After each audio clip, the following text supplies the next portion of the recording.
Boom, right guys, welcome back. Day 7, your ideal client.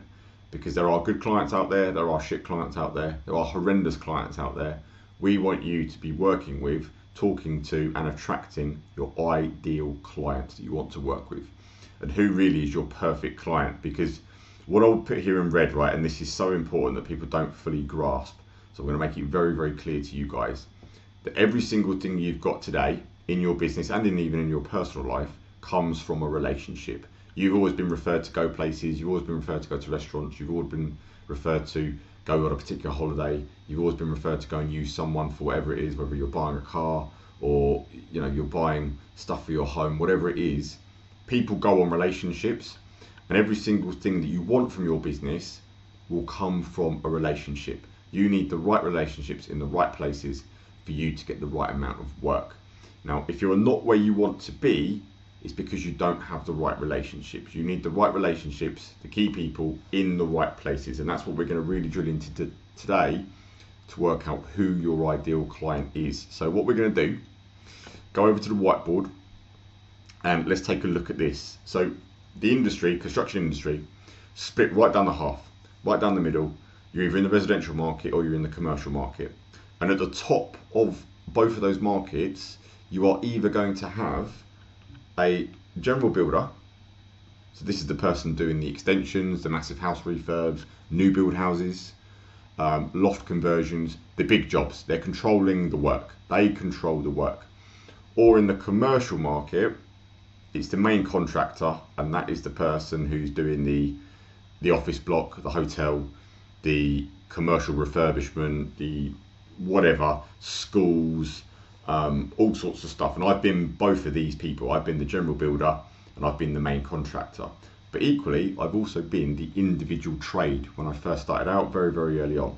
And the individual trades work below both of these people. So if you're currently an individual trade, your ideal client is the general builder or it's the main contractor.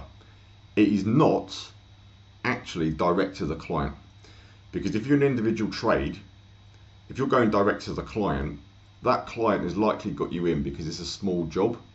They're getting an individual trade in because they've got a spare bedroom to do, they've got a little kitchen to do, they've got a little whatever to do, a little bit of decorating, a little bit of carpentry work, a little fiddly inny out sort of type of job, which as we've started working on yesterday, it's not really the stuff we want because you're not really able to get enough of those works. It's a lot of clients, it's a lot of volume, and it's a lot of just ball ache really for the work and the business that you're trying to build. So you want to step away as much as you can from being the individual trade, going straight to the customer. You want to be rather working for the bigger boys above you that have got all the work. These guys are doing the multi-millions, the general builder and the main contractor. And you can basically form the right relationship with one of these guys, either the general builder or the main contractor. It's going to be easier for you to scale up, because how it works, the general builder, the guy building the houses, for example, in the residential world, he wants a package from each individual trade. He wants a fixed cost from an individual trade. So whether you're electrical, whether you're a tiler, whether you're a decorator, a plumber, anything, absolutely anything, they want a fixed cost because they are pricing all the work. They're getting all the fixed costs from all the trades. They're then piling that all together, they're project managing the job, and then they're adding their margin on and charging that to the client. They're dealing with the end client. If you find the right 2 or 3 general builders or main contractor, because you're an individual trade, that's all the clients you'll ever need. You don't need to be on a vicious circle and a hamster wheel of constantly trying to find 5 clients every week. It's just a never-ending task. Whereas if you've got the right relationship with a few key people as a general builder or the main contractor, that's all you're ever going to need, and that can give you work for 10 years. And I'll give you an example. One of my friends, Alex, he's carpentry, suspended ceilings, he's done loads of work for me over the years. He built his whole business basically just working underneath me as the main contractor, just because, I trusted him, I liked him, he did a great job. Prices were sometimes a little bit more expensive, but he always delivered. And that's what the general builder and the main contractor wants, people they can trust, because otherwise they're going to look like a twat if they get the wrong individual trades in. So if you are an individual trade, if you deliver, you do a good job, you will be able to earn the right margins and the prices that we spoke about so far in this program, and you'll just build that relationship up with that general builder, with that main contractor, and they'll just keep giving you work because you've built that relationship and that trust. That is the smarter way for you to go. And I see a lot of individual trades trying to market themselves, especially on social media, trying to attract residential clients or commercial clients and doing bits. You'd rather be going to the source where the money is. These people have got the money. The general builder and the main contractors have got the money. Now, if you are the general builder, you're the guy doing the extensions, you're doing the loft conversions, or you're doing the commercial offices, whatever it is, who is your client? Your client really, as a residential, your best client is actually the architects. Because what do the good jobs do? The good jobs, the big extensions or the new build houses, they've gone through a massive process before they've even got to who we're going to get to build it. They've gone to the architect first, they've gone to planning consultants, which is another key relationship, consultants, and they've spec'd their home, they've spec'd the project, they've had it drawn up. Designers will likely to be involved on higher end stuff, and this is who the clients go to first. So your relationship building, so your ideal client is actually these guys, because what does architects do? They're designing homes, they're designing projects all day long, all week long. They've got a big client book of people going to them, and they want good contractors that they can recommend to and actually build relationships with and work with, because it's an ongoing relationship, isn't it? Especially on a bigger project. The architects are interacting with the general builder or the main contractor, works for both sides. There's a working relationship there, and they want a contractor that's easy to work with. You do what you say you're going to do, you do the work well, and they just want that ease. You know, an architect doesn't want to work with a ball-ache company who's just painful to work with all the time.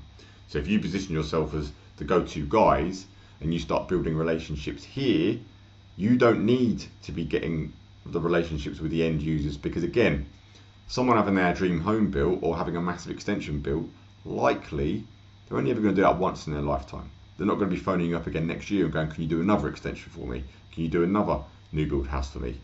Unless they are the developer themselves, and that's the relationship you want, the developer themselves. And these are the key relationships you actually want to build as a residential person.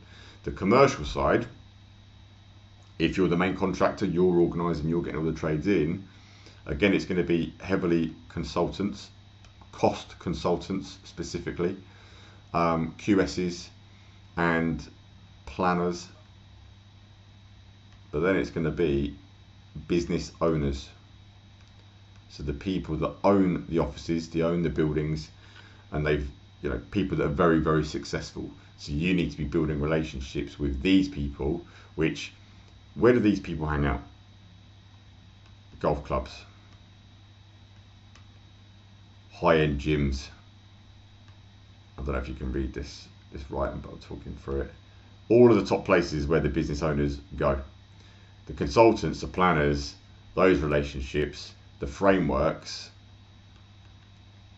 like tendering portals. I'm not going to get too deep into that because it's a bit more advanced. This is all public information. You know, you Google these people, and we'll dig into how we find these people.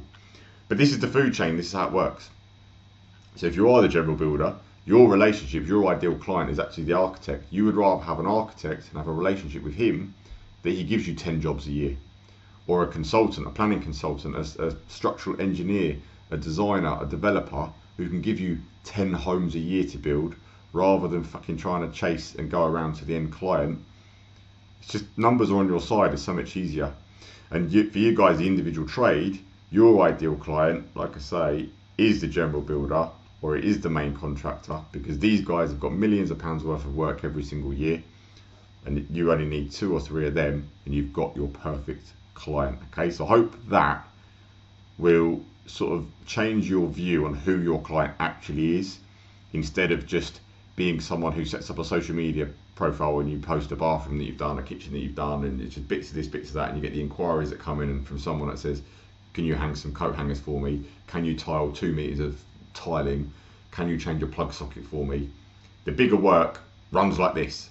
So use it and take it and run with it and use it to your advantage. So what I want you to do now is start thinking about your Dream 100 list.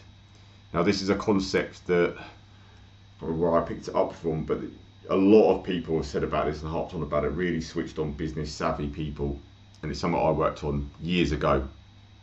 It was actually defining a list of your top 100 clients. So based on what I've just drawn out on the whiteboard, what I want you to do is set up a notes section on your phone and actually list out the ideal clients who you know now. So what architects do you know now? What general builders do you know now?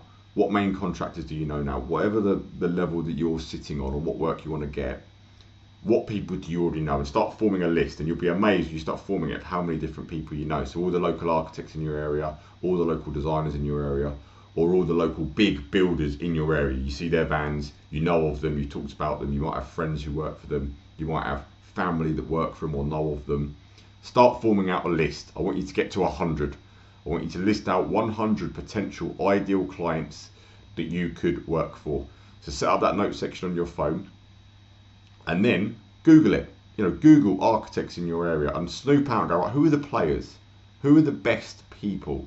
The planning portal is another good way of finding this. If you go through planning applications, if you're a general builder or a main contractor, you'll start to see a picture once you start looking through all those documents on the planning portal, who the key architects are, who are the movers and shakers, who are involved in all the key decisions and really getting the lion's share of all the good work.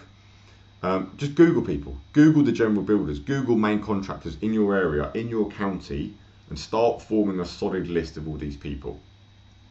Then as you go out through your day to day and onwards, whenever you're driving by and you see a big building site, take a note of who the big builder is. Who's the general builder, who's the architect, who's the designer, who is the main contractor. Whatever the work it is you're trying to get to, whether you want to be in residential or commercial, you'll know the market that you want to be in for yourself.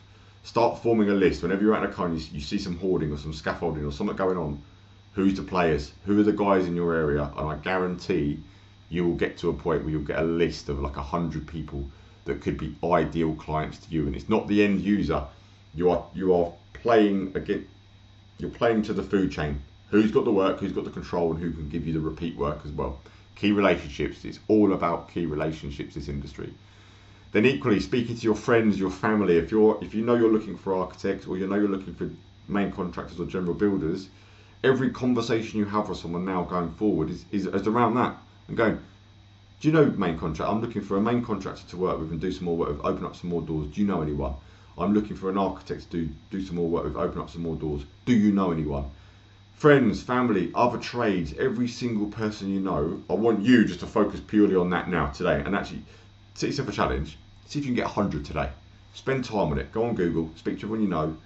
As you're driving around, form a list of all the people you know. Just brain dump it all out.